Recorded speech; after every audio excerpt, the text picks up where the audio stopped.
মূলত ক্ষেত এটা আমাদের না, মানে মানুষের জমি আর কি। আমরা বর্গা নিছি আর কি, পানিও আমরা দেই, ধানও আমরা লাগাইছি, কিন্তু ওই দিক দিয়ে বেশি একটা ভালো হয় নাই। দিক দিয়ে আপনার গাছের ছায়া আছে, তো দিক দিয়ে আবার রাস্তার সাইডে অনেক গাছ, ঠিক আছে, গাছের কারণে বেশি একটা ভালো হয় নাই ধান। এটাও আমরা লাগাইছি, এটাও মানুষের জমি, ঠিক আছে। এটাও বেশি একটা এই কর্নার দিয়ে একটু ভালো হয়েছে, ওদিক দিয়ে আপনার ছায়ের ভিতর মানে যেমন লাগাই রাখছিলাম ধান, যে কয়টা করে লাগাইছে ওই কয়টাই আছে, একটাও বেশি হয় নাই। এটাও মানুষের জমি, ঠিক আছে, আমরাই পানি দেই, এটাও আমরাই লাগাইছি ধান, মানুষের কাছ থেকে নেওয়া হয়েছে।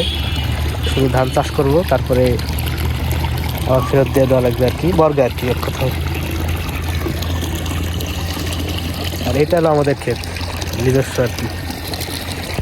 এটাই আলহামদুলিল্লাহ দিক দিয়ে সারা ক্ষেতে রোদ পায়, ঠিক আছে, মোটামুটি ভালোই হয়েছে, খারাপ হয়েছে আলহামদুলিল্লাহ। 1 মাসের বেশি হয়ে গেছে ধান লাগানো হয়েছে। এটাই অনেক ঘাস হয়েছিল, মিলানো হয়েছে 2 বার। আমার 3-4 দিন লাগছে এটা কি করতে, পরিষ্কার করতে। আজকে প্রায় আপনার 1 সপ্তাহ পর ভিডিও বানাইতেছে, ঠিক আছে। বিভিন্ন কারণে হয় নাই, ঠিক আছে, আলসামি হলো বেশি সমস্যা, আলসামি করেই হয় নাই। তাছাড়া আর কি, অন্যান্য কাজের চাপটা একটু বেশি। আর আমার ক্যামেরাম্যান, মেন কথা হলো আমার ক্যামেরাম্যান হলো মানে কাজে গেছে, ঠিক আছে। ক্যামেরাম্যান আমার বাড়িতে নাই, এই জন্য এটাই হলো মেন সমস্যা আর কি। তাছাড়া ক্যামেরাম্যান থাকলে 2-1টা ভিডিও মানে হইতোই। ক্যামেরাম্যানটা যদি আমার থাকতো বাড়িতে, তাহলে পারে হয়তো বা 2-1 দিন মিস যাইতো। এখন তো প্রায় 1 সপ্তাহের মতো কোনো ভিডিওই দেওয়া হয় না। ধান ক্ষেতের অবস্থা দেখেন, আপনাদের দেখাই। এগুলো ধান ক্ষেতের অবস্থা আলহামদুলিল্লাহ, ঠিক আছে। এই ধান ক্ষেতের অবস্থা অনেক সুন্দর, কিন্তু ঘাস অনেক বেশি হয়েছে, ঠিক আছে। এরকম তো দেখা যাইতেছে না, এখন অনেক ঘাস হয়েছে এই ক্ষেতে।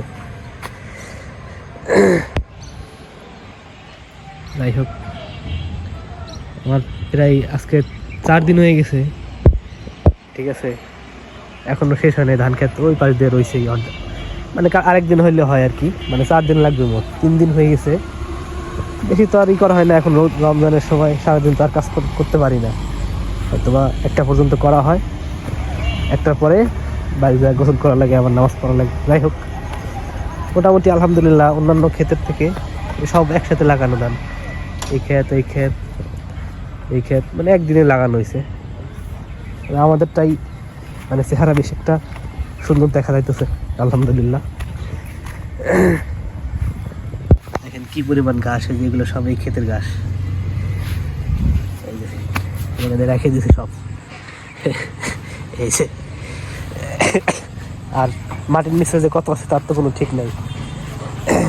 এ পর্যন্ত হয়েছে, ঠিক আছে, এদিক হয়ে গেছে, এখন এই যে একটু আছে, একটু এ পর্যন্ত আছে, এ পর্যন্ত আছে, 40-50 লাইনের মতো আছে। আর দেখাই আপনাদেরকে একটু ঘাসটা, এই যে দিক দিয়ে ঘাস দেখেন, এই দিক দিয়ে কি পরিষ্কার, এই দিক দিয়ে দেখেন